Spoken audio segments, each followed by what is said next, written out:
తెలంగాణ మీద జరుగుతున్నటువంటి దాడి గురించి మాట్లాడుకోవాలి. తెలంగాణలో కూడా దాడి జరుగుతూ ఉంది. ఏం దాడి జరుగుతూ ఉంది? కాంగ్రెస్ ప్రభుత్వము రేవంత్ రెడ్డి గారు తెలంగాణ ప్రజల మీద దాడి చేస్తారు. ఒకవైపు ఏమో పాకిస్తాను దేశం మీద దాడి చేస్తుంది, తెలంగాణలోనేమో రేవంత్ రెడ్డి గారు కాంగ్రెస్ ప్రభుత్వం ప్రజల మీద దాడి చేస్తుంది. ఏమని దాడి చేస్తున్నది? అక్కడనేమో అమాయకుల ప్రాణాలను పొట్టన పెట్టుకోవడం కోసం, దేశం మీద దాడులకు పాల్పడడం కోసం పాకిస్తాన్లో ఉన్నటువంటి ఉగ్రవాదులు దేశాన్ని ఆగం చేయడం కోసం ప్రయత్నాలు చేస్తూ ఉన్నారు.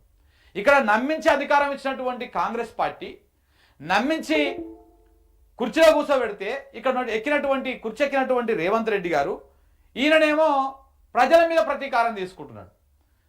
ఎట్లా ప్రతీకారం తీర్చుకుంటున్నాడు? ఏ రకంగా ప్రతీకారం తీసుకుంటాడు చూసినాం కదా మనం. మొత్తం రాష్ట్రం అప్లాపాలు అయిపోయిందని కొన్ని రోజులు, మాకు అప్పే పుడతలేదని కొన్ని రోజులు, వచ్చిన ఆదాయం ఎట్లా వంచాలనో మీరే చెప్పారని కొన్ని రోజులు, నన్ను కోసుకొని తింటారా అని చెప్పేసి కొన్ని రోజులు, ఇట్లా రకరకాలుగా ఈయన చెప్పేటువంటి కార్యక్రమాలు ఇస్తుంది. ఇది కాంగ్రెస్ ప్రభుత్వము రేవంత్ రెడ్డి ప్రజల మీద చేస్తున్నటువంటి దాడి. ఇది అక్కడ పాకిస్తాను ఉగ్రవాదులేమో ఇండియా మీద దాడులు చేస్తుంటే ఇక్కడ కాంగ్రెస్ రేవంత్ రెడ్డి గారేమో ప్రజల మీద దాడి చేస్తూ ఉన్నారు.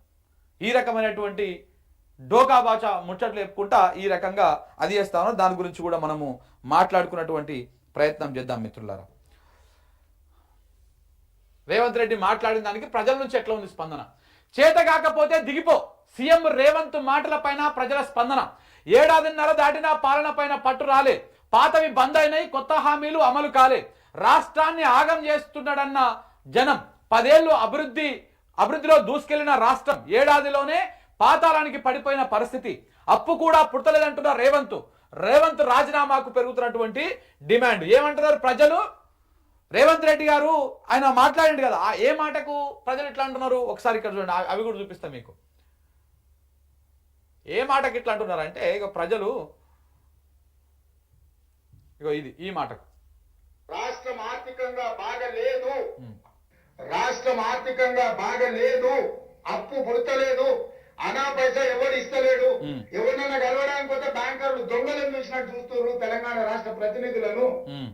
ఎవరు ఢిల్లీకి పోతే అపార్ట్మెంట్ కూడా ఇస్తలేడు, వీడు వస్తే చెప్పులు కూడా ఎక్కపోతాడు అన్నట్టుగా. నేను కూడా ఏదో ఒకటి చేసి తెచ్చిచ్చేటప్పుడు అప్పు పుట్టట్లేదు, ఎవరు బజార్లో నమ్మడం లేదు, స్వీయ నియంత్రణనే దీనికి పరిష్కారము. ఇది ఈ మాట మాట్లాడిన తర్వాత యావత్ తెలంగాణ ప్రజలు మొత్తము రేవంత్ రెడ్డి గారు ముందుంచుతున్నటువంటి ప్రధానమైనటువంటి డిమాండ్ ఏంటంటే చేత కాకపోతే దిగిపో రేవంత్. ఇదే తెలంగాణ ప్రజలు రేవంత్ ముందుంచినటువంటి ప్రధానమైనటువంటి డిమాండ్. ఇంట్లో బయటకు వచ్చి ఎవరు కూడా ఇంత డోకాతనంగా ఇంత డొలతనంగా మాట్లాడరు, ఇంత ఏమంటారు చేతగాంతనాన్ని ప్రదర్శించరు. సో కాబట్టి మీరు ఇట్లా మాట్లాడుతున్నారు అంటే దాని అర్థం ఏంటిది? దాని అర్థం ఏంటి? మీకు రాష్ట్రాన్ని పరిపాలించడం చేతనైతలేదు అని. అది గ్రహించినటువంటి ప్రజలు నీకు చేత కాకపోతే దిగిపో, రాష్ట్రాన్ని అనవసరంగా ఆగం చెయ్యకు అని చెప్పేసి ప్రజల నుంచి వస్తున్నటువంటి డిమాండ్. నిన్న మొత్తం సోషల్ మీడియాలో నిన్న మొన్న చూడండి, ఆయన మొన్న మాట్లాడండి కదా, నిన్న మొన్న చూడండి మొత్తం ఇవే రకమైనటువంటి పోస్టులు, ఇవే రకమైనటువంటి విశ్లేషణలు వినపడతా ఉన్నాయి. ప్రజలకే ఈయన మీద అదైపోయింది, ప్రజలకే ఈయన మీద విరక్తి వచ్చేసింది. ఇంకా చూసిర్రు అంతకుముందుకు ఎన్ని ముచ్చట్లు చెప్పిండు ఇట్లా 6, 100 అయినా 100, 150 అయినా రేవంత్ అన్న మాట ఇచ్చిండంటే తప్పడు. ఇది అమ్రాబాద్ పులి, అడవులలో పుట్టుకొచ్చిన పులి, నల్లమల్ల పులి అని చెప్పారు. చివరికి ఏమైంది? చేతులు ఎత్తేసి తూర్పు తిరిగి దండం పెట్టిండు. ఇక నాతోని కాదు, నేను పరిపాలించలేను అని చెప్పేసి. అందుకే ప్రజలు చేత కాకపోతే దిగిపో అని చెప్పేసి ప్రజలు చెప్తా ఉన్నారు. రాష్ట్ర సీఎం రేవంత్ వ్యవహారం పైన జనంలో అసహనం పెరుగుతోంది. ఇంటికి పెద్దలా ముందుండి నడిపించాల్సిన ముఖ్యమంత్రి రాష్ట్రాన్ని దివాలా తీసేలా చేశాడన్న అభిప్రాయాలు వ్యక్తమవుతున్నాయి. ఏడాదిన్నర దాటినా కనీసం ప్రభుత్వం పైన పట్టు సాధించలేకపోతున్నాడని జనం చెప్తున్నారు. దీనికి తోడు రేవంత్ రెడ్డి స్వయంగా ప్రభుత్వాన్ని నడపడం ఇబ్బందిగా ఉందని, తన మొహం చూసి ఎవరు అప్పు కూడా ఇవ్వడం లేదని, దొంగల్లా చూస్తున్నారని చెప్పడంతో ప్రజలు అసహనం వ్యక్తం చేస్తా ఉన్నారు. నిజంగానే పాలన చేత కాకపోతే దిగిపో అన్న డిమాండ్ కూడా వినిపిస్తోంది. అటు ప్రతిపక్ష పార్టీలు బీఆర్ఎస్ బీజేపీల నుంచి కూడా రేవంత్ రాజీనామా చేయాలని చెప్పేసి డిమాండ్లు వస్తున్నాయి.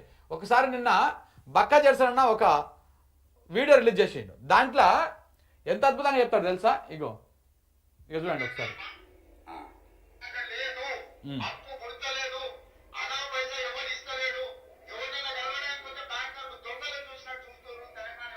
అవును, నువ్వు దొంగ లెక్క చూడకుంటే ఎవరంటే అదే కదా అని చెప్పేది. దావోస్ పోతే నీ ముఖం చూసి ఎవరు రూపాయి అయ్యారు, ఎందుకంటే దొంగను చూసినాడు చూస్తారని. నువ్వు చెడ్డపేట చేరుకు నువ్వు దొంగ పని మీద పోయినావు కదా, ఓటుకున్న దొంగ పని మీద పోయినావు కానీ దొంగను చూసినాడు చూడకుంటే దొంగను చూసినాడు చూసి నీకు లోన్ ఇస్తారా? నీకు ఏం చూసి లోన్ ఇస్తారు? నీకు దొంగను చూసినట్టే చూస్తారు. ఇదే మాటని నిన్న కేటీఆర్ గారు కూడా మాట్లాడలేదు. అప్పు పుడతలేదు, అనా పైసా ఎవడు ఇస్తలేడు, ఎవరినైనా కలవడానికి పోతే బ్యాంకర్లు దొంగలను చూసినట్టు ముఖ్యమంత్రి. మరి దొంగ లెక్క కాబట్టి ఎట్లా చూస్తారు? దొంగ లెక్కనే చూస్తారు. నోట్ల కట్టెలతో దొరికిపోయిన దొంగను ఖచ్చితంగా దొంగనే అంటారు, దొంగనే చూస్తారు. ఒక విశ్వసనీయత లేని ఓటుకు నోటు దొంగను కాంగ్రెస్ అనే ఒక ఎర్రి పార్టీ గుడ్డిగా నమ్మి సీఎం చేసింది, కానీ ఖచ్చితంగా దేశంలో మిగతా ఎవరు మాత్రం నమ్ముతలేరు. మోసగాళ్లను దొంగలే అంటారు ముఖ్యమంత్రి గారు. ఖచ్చితంగా అది ఈ రోజు కాదు, చివరి రోజు దాకా కూడా నీ పరిస్థితి అదే ఉంటుంది. యాడ్ పెట్టుకొని చెప్తున్నా. సో ఇట్లా ప్రతిపక్షాల నుంచి విమర్శకుల నుంచి కూడా ఇలాంటి స్పందనే వస్తూ ఉన్నది. రేవంత్ రెడ్డి గారు మీరు దిగిపోండి చేత కాకపోతే అని చెప్పేసి బీజేపీ వాళ్ళు కాంగ్రెస్ వాళ్ళు నిన్న వీరు కూడా మాట్లాడారు. ఎవరు? ఈటల రాజేందర్ కూడా మాట్లాడిండు దీని మీదనే, ఇదే అంశం మీద ఆయన కూడా మాట్లాడండి. అది కూడా మీకు ఒకసారి వినిపిస్తారు చూడండి. ఆయన మాట్లాడి అంతకుముందు ఒకసారి రోషయ్య గారు ఫస్ట్ ఈటల రాజేందర్ ఏమన్నాడో చూపియండి, చూద్దాం ఒకసారి. ఇక చూడండి. మేము చేతకానుడు అయితే రిజైన్ చేసి ప్రజలకు క్షమాపణ చెప్పండి.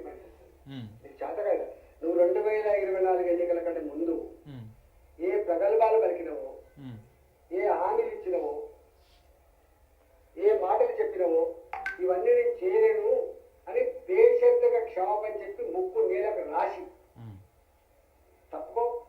చేతడు వస్తాడు ఎవరు చేస్తాడు, ఇంకేముంటుంది? లేదంటే నీకు సిగ్గుమాల పద్ధతిలో అట్లా కొనసాగుతా అంటే సందర్భాలు కనుక వాత పెడతాడు, భరిస్తాడు. ఏం చేస్తారు? పాపం ఓట్లేసిన కనబానికి ఏమంటున్నాడు?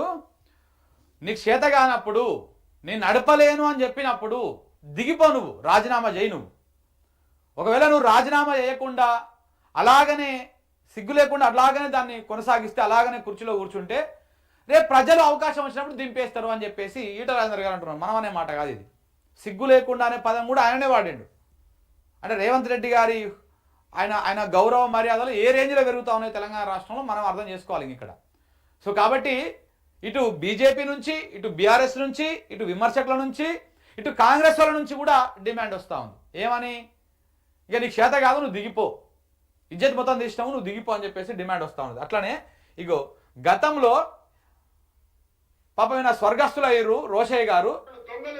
ఈయన ఈ వ్యాఖ్యలను ఉద్దేశించి గతంలోనే రోషయ్య గారు ఇంతకుముందు గతంలో ఏం మాట్లాడారో ఒకసారి ఇక్కడ చూడండి. తెలంగాణ రాష్ట్ర ప్రతినిధులను ఎన్నికలు అయిపోయి ఆ పరిస్థితి ఉంది దేశం ముందల. ఎన్నికలు అయిపోయిన తర్వాత నేను ఆర్థికంగా దివాలా తీశాను, నా దగ్గర ₹1 కూడా లేదు, ప్రభుత్వం నడపడం నాకు చేత కాదు, ఉద్యోగుల జీతభత్యాలు కూడా వచ్చే నెలలో ఎలా ఇవ్వాలో నాకు తెలియకుండా ఉంది, కనుక ప్రజలే భరించాలి, ప్రజలే నడిపించాలి, ప్రజలే డబ్బు నాకు ఇవ్వాలి, ప్రజల సలహాలు ఇవ్వాలి అని ప్రజలు నిలబడ్డారు. ఇది బహుశా నాకు తెలిసినంత వరకు భారతదేశ చరిత్రలో ఏ రాష్ట్ర ప్రభుత్వం కూడా అధికారపూర్వకంగా నేను దివాలా తీశాను అని ప్రకటించుకున్నటువంటి సందర్భం ఇంతవరకు కనివిడియదు. నాకు తెలిసి అప్పుడు రోషయ్య గారు విమర్శలు చేసింది చంద్రబాబు నాయుడు మీద విమర్శలు చేసి ఉంటారు. ఎందుకంటే ఆయన కాంగ్రెస్ ఉన్నాడు కాబట్టి. ఆ చంద్రబాబు నాయుడు శిష్యుడే ఇలా సేమ్ తెలంగాణ ముఖ్యమంత్రిగా ఉండి మాట్లాడుతూ ఉన్నాడు. ఆయన గురువు అప్పుడు అట్లా మాట్లాడంటే ఇప్పుడు శిష్యుడు మాట్లాడుతున్నాడు. మరి ఈ సబ్జెక్టు కరెక్షన్ ఈయన విమర్శలు చేసింది అప్పుడు చంద్రబాబు మీదనే అన్నట్టుగా అనిపిస్తుంది, ఎందుకంటే ఆయన కాంగ్రెస్ పార్టీలో ఉన్నాడు కాబట్టి. సో ఇట్లా రేవంత్ రెడ్డి గారు ఇలా మాట్లాడుతున్నటువంటి మాటలకు దాదాపు 6-7 సార్లు ఆర్థిక మంత్రిగా ఉన్నారు. ఆయన చాలా సార్లు బడ్జెట్లను ప్రవేశపెట్టారు.